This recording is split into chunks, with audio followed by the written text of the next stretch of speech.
กลัวช่างขโมยกะละมัง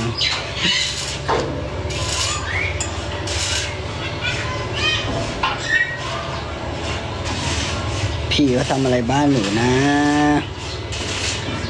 ชอบนางชอบนะเวลาที่มีคนแปลกหน้าหรือใครก็ตามที่แบบมาหามาอะไรอย่างเงี้ยนางจะมีความรู้สึกว่าเหมือนแบบอยากเล่นอยากจะแบบเหมือนนางเฟรนลี่อ่ะใครมาจุดไฟบ้านกูวะ